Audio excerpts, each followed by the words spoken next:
Hey, so it's a gorgeous late July day, and I thought this would be a good a day as any to show y'all how I make my squirrel koozies. I get this question a lot about the process. I get some people thinking this is just a squirrel corpse that I've cut in half and shoved a beer can into. That's not true at all, and if you watch this, you should be able to make your own at home. I'm not going to get too extensively into detail because I'm just not that great at doing that, but this is going to be kind of a basic overview of how I do it. So I also get a lot of questions about like how I went from a vegan to doing this.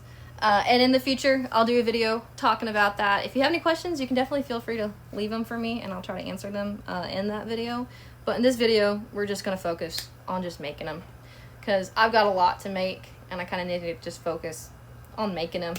But in the future, I definitely do want to do a video where I go more in depth into the background of why I started doing this, you know, just kind of get some stuff cleared up for y'all because I get a lot of questions. But anyway, we're gonna go ahead and get started. So I'm gonna spare y'all the squirrels being skinned and fleshed for YouTube's sake. But yeah, off camera, I got these two squirrels.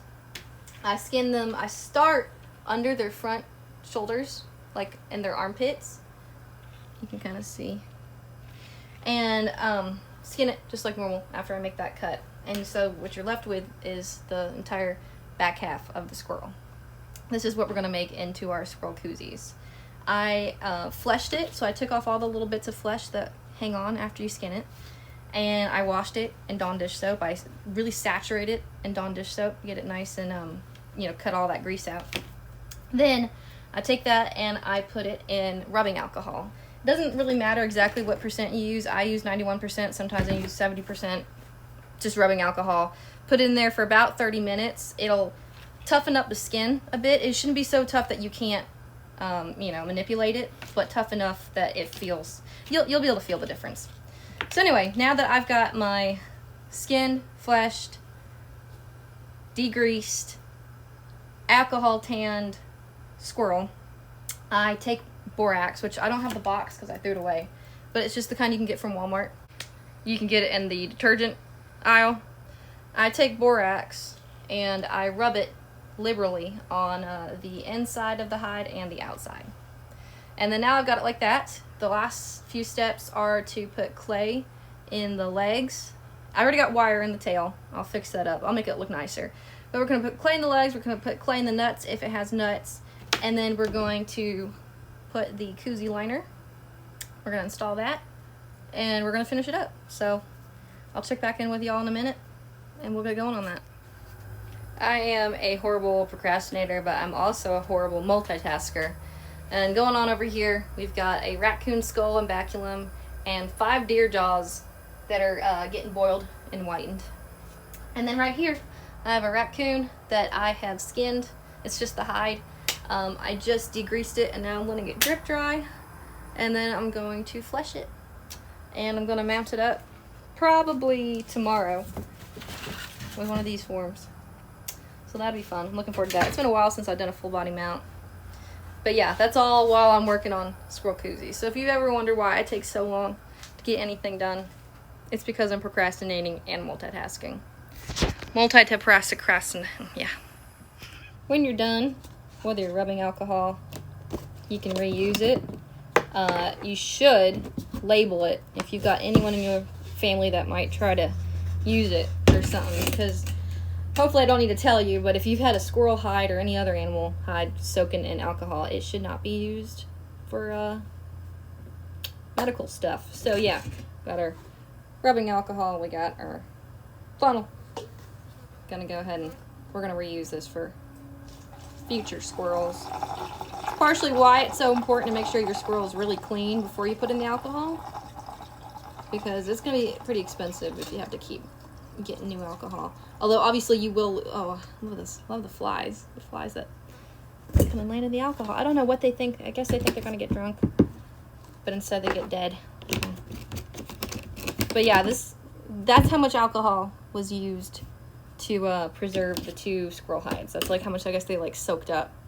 But yeah, so this can last a really long time as long as you keep it clean and keep putting it back in. A little fly here and there ain't gonna hurt. This is the clay I use for my taxidermy. You can also get it at Walmart, just like the borax and the rubbing alcohol. Just Crayola. Make sure it's air dry. It's got to be air dry clay. You cannot use like Sculpting for this purpose because you can't put this in the oven, obviously. What I'll do is I'll get a big chunk, and first we're going to start with the legs. And what I like to do is just roll up some big worms. I know you can't see that, but you want to be kind of thick still. That's about what I'll do for the leg. If I have trouble sliding it in, I'll try wetting it first, but we're going to try just sliding it in as is. We're just going to slide that clay. I'm going to try to show it on camera. So bad at this. This little squirrel has the littlest, teeniest nuts. They're just so small. They're so small. You can barely even see them. Not to disrespect the squirrel. Your nuts are fine, Mr. Squirrel. They're just pretty small. And while you're working with the hide, as it dries, you can stretch it. It's going to help a lot when you go to put it on the koozie.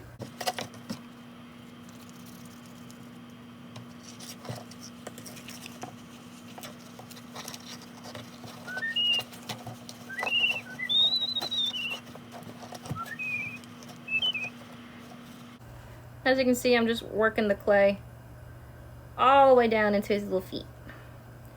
And you gotta go as far as right around here with the clay. Next, I'm gonna take a little bit of clay, about this amount, and I'm gonna put it in the tail, the base of the tail. I've already put the wire in the tail, and this just gives it somewhere to anchor on to the koozie. And while I'm right here, and I got his nuts, I'm gonna stick my thumbs in his nuts to open them up. Gonna take some softened clay, about this much to start. And I'm just gonna fill in the cavity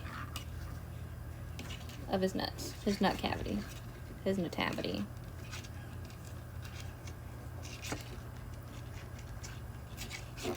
And while you do this, you want to make sure you're pulling the skin taut, and you just keep filling it until it's nice and full. So here the nuts are starting to get full. I'm going to put a little bit more clay and make sure it's nice and wet. About this much more.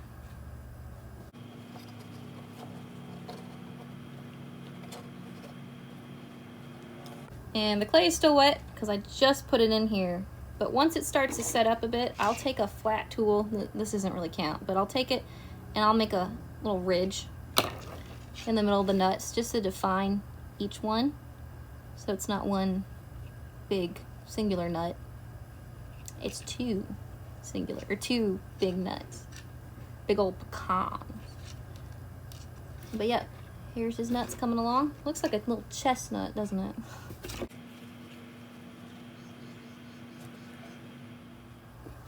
Alright, we got clay in the nuts, we got clay in the base of the tail with the wire, and we got clay in the legs all the way down to the feet. Last thing is I like to make sure that his little thighs are really well packed, because that is going to be this area right here, and you're going to want that to really be nice and thick so that it sticks on to the koozie and it makes it sit upright. So I'm gonna get us some more clay, softened it up so it's easy to work with. I like to really flatten out these legs first.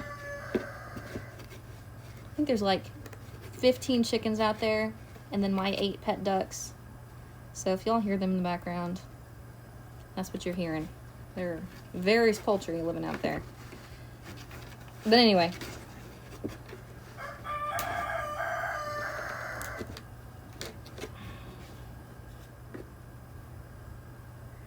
I'll take this and work it in just like when we did the legs. Giving him his big old hips. Baby birth and hips. Even though he's a he.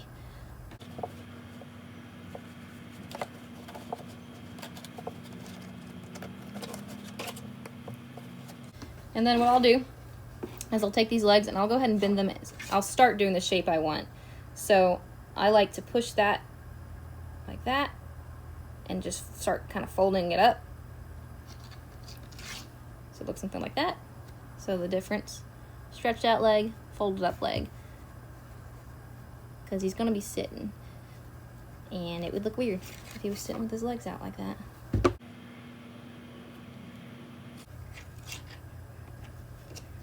Alright, now we're ready to put the koozie. So it turns out this squirrel is too small to fit a regular sized beer like I was trying. So off camera, I went and grabbed a Red Bull and tried that, and it fits a lot better. So this is just going to have to be a more narrow squirrel koozie.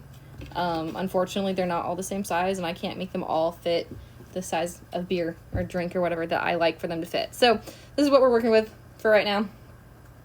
But the next step is to take these legs and put them and pose them the way I want, because that looks pretty stupid, huh? So we're going to take this clay and we're going to push it up against the koozie material. Because as you can see the koozie material still sticking out the top.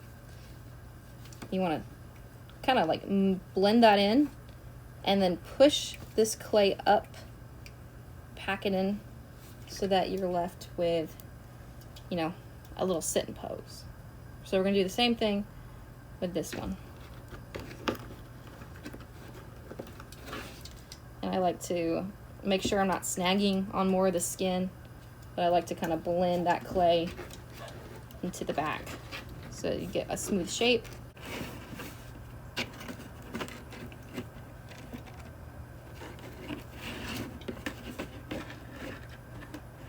Tuck in those feet. I like to get the nuts and work the hide up so that they're not sitting too hard against the floor, but just kind of resting on the floor. Like he's just sitting, he's just hanging out. He's just got his nuts out, airing out. Tuck those feet in more. This is gonna look better as it dries, but as it dries, I will keep kind of pushing on it like this, getting everything in the right spot that I want. But the next step is to take this hide and work it up and tuck it in so that you can't see the koozie liner. So that's the next thing we're gonna do. When you have extra skin, it's really easy. You just grab it and tuck it. And if you got very little extra skin, it can be a real pain. But this one, since he's smaller and he's gonna have a smaller drink, it's not too hard. And for extra security, I will get a dab of glue and just run it along the top so that I don't have to worry about it pulling out when it dries. Okay, so I forgot to film part of that, sorry. But anyway, I got glue, I put it around the edge, and I worked the hide up so that it covers up the edge so you don't see the liner poking out. So I'll go ahead and put the drink back in.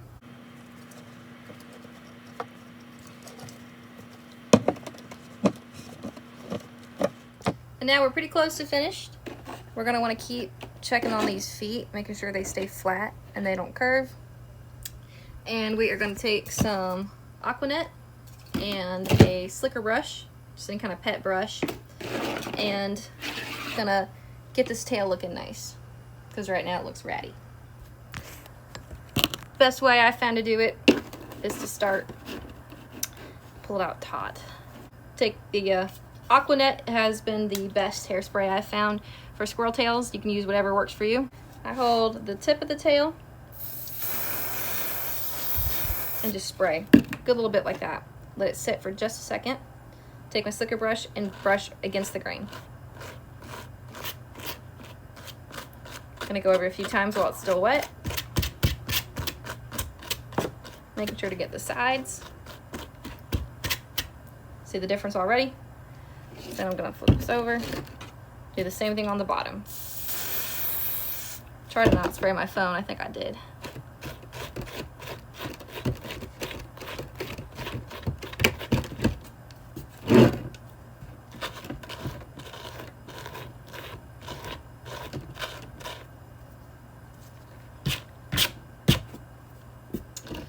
that is the first round of spraying. Once it dries up, I'll hit it again. And then before it goes out to the customer, I will hit it one more time. And if it starts to lose its fluffiness, you can do this yourself at home if you have a squirrel koozie. Aquanet is the best, and a slicker brush. And always do it against the grain. Because when a squirrel is grooming its tail, if you've ever seen them do that out in nature, they will sit there and they will fastidiously, they'll pull it against the grain. If you go with it, you'll get this slick looking tail, and that's just not how they groom their tails. So as you can see, it's starting to dry. And you don't want to pull too hard, but you also don't want to be too gentle. Look at the big difference. And as this clay sets up, you'll be able to pose the tail up against the body like that. I like to do a curve at the base, another curve when it gets to like about this height, and then do one more little curve at the end. Something like that. But yeah, that's pretty much it. We're gonna let this sit like this for about a week and let the clay dry up. I will keep kind of picking at it, making sure I like the way it's looking as it dries, because you want it to look the way you want before it dries and not after. But yeah, that's about it. Thank y'all so much for watching, and I'll catch you on the next video. Oh, I should do a bottoms up, shouldn't I? But oh yeah, okay, cool. Bottoms up.